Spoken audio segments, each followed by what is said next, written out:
북중러 새 정상이 참석하는 전승절 80주년 열병식이 다가옵니다. 한반도를 비롯한 앞으로 세계 질서에 어떤 변화가 있을지 전문가와 전망해 보겠습니다. 조한범 통일연구원 석좌연구위원 어서 오세요. 안녕하세요. 네, 안녕하세요. 북중러 새 정상의 자리 배치가 우선 결정이 됐습니다. 이제 시진핑 중국 국가주석을 중심으로 오른쪽에는 푸틴 러시아 대통령이, 왼쪽에는 북한의 김정은 국무위원장이 앉게 되는데요.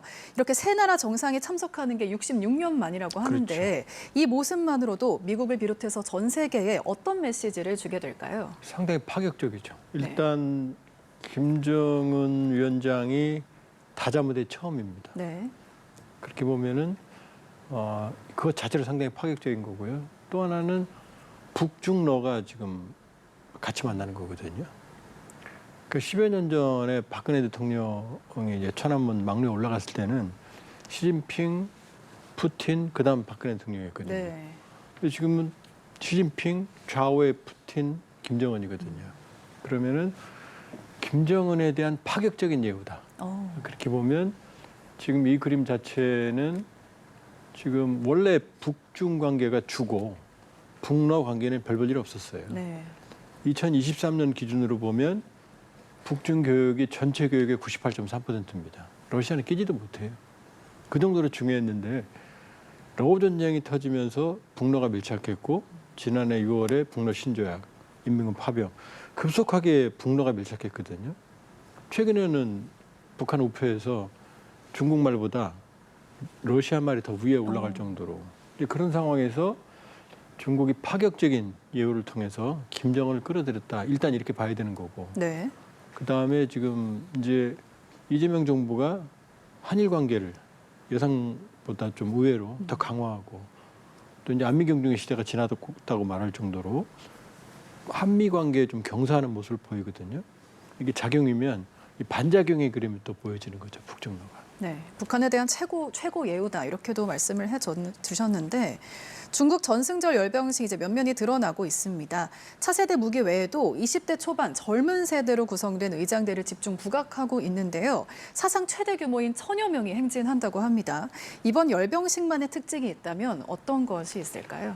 사실 좀 시대착오적이죠. 열병식은 뭐냐면 보통 후진국들이 자기 세를 과시하기 위해서 아니면 냉전 체제 때 정말 내가 이렇게 많이 보여주겠다는 그 보여주기식이거든요. 네. 그러니까 냉전이 끝나고 나서는 열병식의 중요성이 좀 줄어들었어요.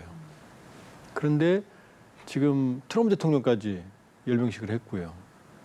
지금은 세를 보여주는, 왜냐하면 전쟁의 뉴노멀 시대, 글로벌 불확실성이 커지니까 지금 군비 통제가 아니라 군비 경쟁의 시대가 되어버렸거든요. 거기다 미중 전략 경쟁으로 지금 세를 과시하는 모습이거든요. 그러니까 여러 가지 최신 무기를 보여준다. 그러니까 내가 더 힘이 세다라는 과시성이 훨씬 강하고요. 네. 그렇게 보면 아직 뭐 얼개는 대충만 드러났지만 지금 미국은 항모 전단을 통한 해상 패권으로 중국을 압박하는 거고 인도太平양 전략으로. 그럼 중국은 A2AD 전략, 안티-억세스 에어리어 디나일, 반접근 지역 거부. 그러니까 미국의 해상 전력이 들어왔을 때 중국 연해에 오기 전에 원해에서 그 미국의 해상 전력을 경멸시킨다는 전략이거든요. 그러면 거기에 특화된 전력들을 보일 거다. 그러니까 대한미사일이라든지 장거리 극초음속이라든지 여러 가지로 미국의 중국을 억제하는, 견제하는 그런 전력을 무력화하는 쪽에 주력을 할 거다. 그리고 보면 무슨 뭐 의장대도 최대 규모고 다 뭐 키도 뭐 180cm 이상이고 네. 사실은 보여주기에 좀 치중을 하는 거죠. 미중이 사실은 보여주기 과시, 쇠과시에 들어섰다 이렇게 봐야죠. 네, 힘을 보여주기 위한 그렇죠. 그런 모습이다라고 말씀해 주셨습니다. 김정은 위원장의 베이징 동선 또 이동수단도 관심을 끌고 있는데요. 방중길에 주로 이용했던 방탄 특별 열차 이번에도 탈 거란 전망이 나왔는데 이제 누구랑 함께 열병식에 갈지도 이야기가 많습니다. 어떻게 예측하시나요? 일단은 지난번 4번 갔을 때는 2번은 참매를 이용해 비행기 있죠. 근데 그게 70년대 만들어진 일루신 계열이니까 네. 벌써 저것도 7, 8년이잖아요. 최근에는 비행기 이용을 한 적이 없어요. 국내에서도. 김 위원장이 그러면 싱가포르 갈 때는 시진핑 주석이 보낸 비행기를 이용을 했거든요. 네. 그렇게 보면 이번에 시 주석이 초청을 했으니까 비행기를 보내주면 당당히 타고 갈 수 있죠. 그러나 이제 그렇게 보면 김 위원장으로서는 권위가 안 산다고 판단할 거예요. 이번에 가서 시진핑, 지금 푸틴 좌우에 서는 상황이니까 본인의 입장에서는 뭐 그 열강들하고 그 같은 위상이라고 생각을 할 테니까 그러면 아마 자기들 그 교통편을 이용할 가능성이 높고 그러면 지금 그림에도 나오지만 저 방탄 열차는 무거워요 일단. 그리고 두 번째 북한 철도가 생각보다 상황이 나쁩니다. 일단 편도고 그다음 여러 가지 낙후되어 있기 때문에 고속을 낼 수가 없어요. 그걸 이제 표정 속도라고 그러는데 일반적인 열차도 50km 이상을 못 내거든요. 그러니까 저 열차도 50km 이상을 못 내요. 네. 워낙 무거운 데다가 그러면은 이제 평양에서 출발해서 신의주 거쳐서 북한 내부 통과하는데 거의 한 달이 걸리거든요. 하루가 걸리거든요. 네. 그렇게 보면은 상당히 긴 한 3박 4일 정도의 동선 편도 정도 혹은 2박 3일, 최소 2박 3일, 3박 4일 정도 편도를 이제 그 예상할 수가 있고 지금 뭐 리설주도 나옵니다만은 지난번 4번 갈 때는 3번을 리설주가 동반했거든요. 근데 지금은 퍼스트 레이디 역할을 김주혜가 하거든요. 그러니까 만일에 퍼스트 레이디를 동반한다면 그거는 10중 8구 김주혜일 가능성이 높다. 그러니까 지금 뭐 여러 가지 국제 뭐 무대였던 그 다자 무대 이것도 중요하지만 만일에 김주혜가 간다면 이미 김주혜는 5월 9일 그 러시아 전승절 때 평양에 있는 러시아 대사관에서 첫 얼굴을 외교 무대 보였어요. 네. 그다음에 6월에 라브로프 외무장관 원산에 왔을 때 얼굴을 보였으니까 이미 국제 무대는 얼굴을 보였죠. 그럼 만일에 포스트레이가 한다면 거의 김주혜가 갈 거다. 그럼 김주혜가 가면 이제 사실상 후계자는 확정이 되는 거죠. 그럼 이번 열차를 이용하는 것 또한 보여주기라고 좀 확인해 볼 수 있겠네요. 그렇게 볼 수 있죠. 네. 이제 김 위원장의 얘기가 나왔으니까 김 위원장이 이번 중국 전승절 열병식을 계기로 국제 다자 외교 무대에 데뷔를 하게 됐습니다. 그동안은 고립을 선택했던 북한이 이번에는 왜 다른 선택을 하게 됐을지 이것도 궁금한데요. 사실은 이제 고립은 2017년 말까지였고요. 그때까지 아무도 안 만났습니다. 내부 단속, 그다음 핵 개발에 주력했다가 2018년 3월에 이제 중국을 가면서 중국을 4번이나 갔죠. 그다음에 남북미 정상회담 했고 싱가포르에 갔고 하노이에 갔고 그다음에 또 이제 블라디보스톡도 갔거든요. 그러니까 은둔은 아니죠. 초기에 내부 단속과 권력 장악과 핵무기 장악을 한 다음에는 국제 무대 활발하게 나왔거든요. 근데 이제 하노이 북미 정상회담 결렬 이후에는 그 충격이 너무 컸기 때문에 그다음부터는 이제 미국과의 장기전에 대비하면서 이제 문을 닫았던 거죠. 네. 닫았던 상황인데 이제 다자 무대에 나온다는 얘기는 그 얘기는 다시 국제 무대의 모습을 드러낸다는 얘기고 그렇다면 사실은 지금 2018, 19년에 갈 때 중국을 왜 4번 갔냐면은 다 남북미 정상회담과 관계가 있어요. 그러니까 4.27 판문점 회담 한 달 전에 3월 말에 처음으로 중국을 갔거든요. 그다음에 4.27 판문점 회담 끝나고 5월 상순에 이제 상순 중순에 중국을 또 갑니다. 4.27 판문점 설명을 해야 될 거 아니에요. 네. 그다음에 6.12 싱가포르 회담 끝나고 나서 또 중국을 갑니다. 끝나고 나니까. 그다음에 마지막으로 중국을 간 게 2019년 1월이거든요. 그때는 2월에 트럼프 대통령을 만나기로 돼 있었거든요. 그러니까 모든 게 사실은 북미 정상회담과 관계가 있어요.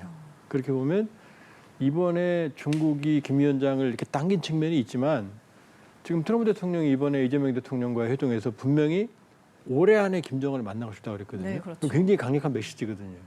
그러면 올해 안에 트럼프 김정은 세컨드 라운드 2라운드가 벌어진다고 그러면은 2018년을 소환한다면 중국과 협의가 필요한 거죠.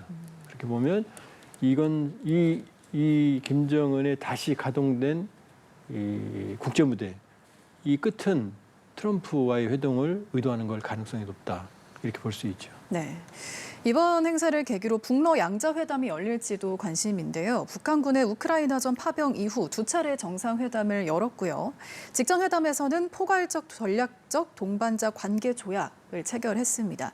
북러 밀착 관계 중국에서 더 강화된다고 보면 될까요? 일단은 가능성이 높죠. 왜냐하면 올해 이미 크렘린 러시아 대통령실에서 김정은 위원장의 방러를 공식 확인했거든요. 그래서 지금 9월 상순이면 이제 푸틴 대통령이 여기 왔다가 9월 첫째 주에 항상 블라디보스톡에서 동방경제 포럼이 열리거든요. 여기 꼭 가거든요. 그러니까 김 위원장이 동방경제 포럼에 가지 않겠느냐라는 그런 예측이 있었거든요. 그런데 이번에 가게 되면 여기서 푸틴 대통령과 양자회담을 하면 이제 러시아 갈 필요가 없는 거죠. 그렇게 되면은 제가 보기에는 북러 정상회담 가능성 베이징에서 네.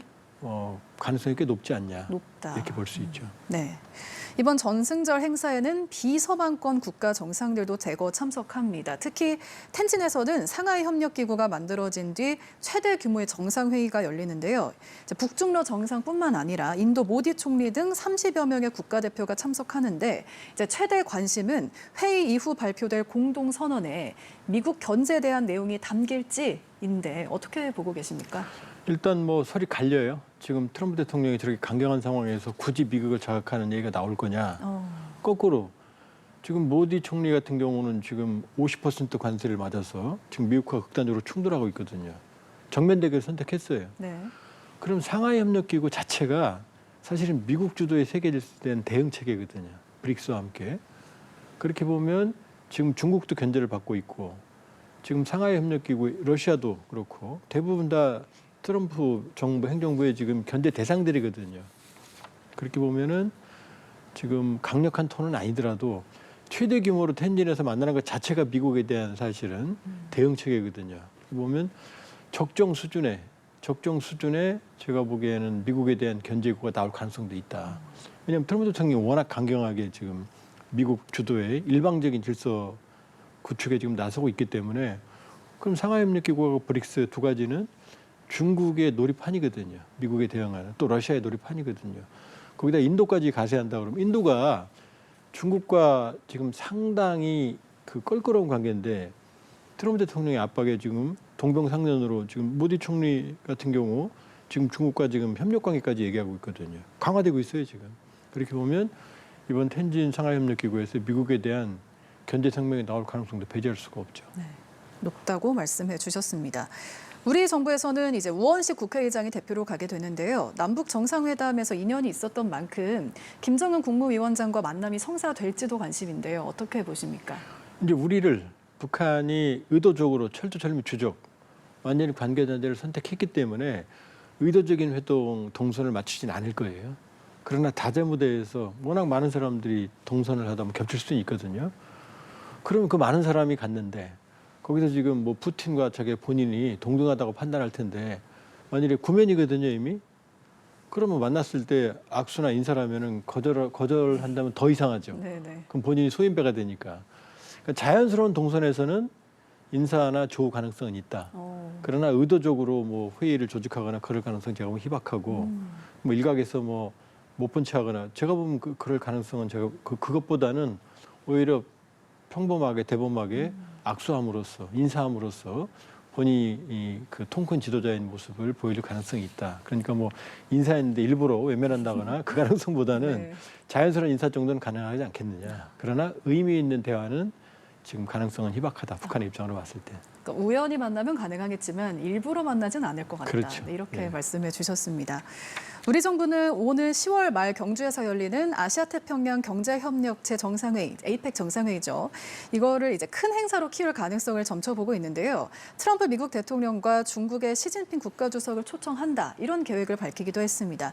김정은 위원장 참석까지 좀 생각해 볼 수 있을까요?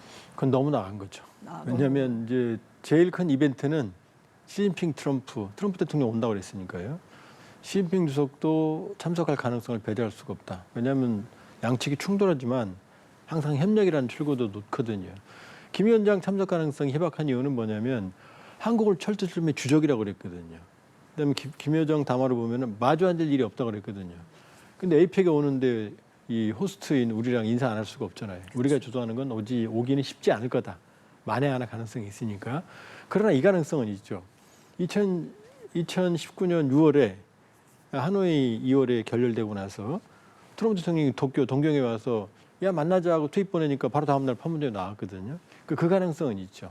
극적인. 그러니까 트럼프 대통령이 오고 에이펙 거쳐서 서울에 와서 국회 연설하고 그때도 그랬거든요. 그리고 판문점 가서 그 극적인 조우할 가능성은 있지만 김 위원장의 에이펙에 경제 올 가능성은 북한의 태도로 봤을 때는 희박하다 이렇게 보죠. 네, 이렇게 전승절 80주년 열병식에 관련해서 조한범 통일연구원 석좌연구위원과 이야기 나눠봤습니다. 네, 오늘 말씀 고맙습니다.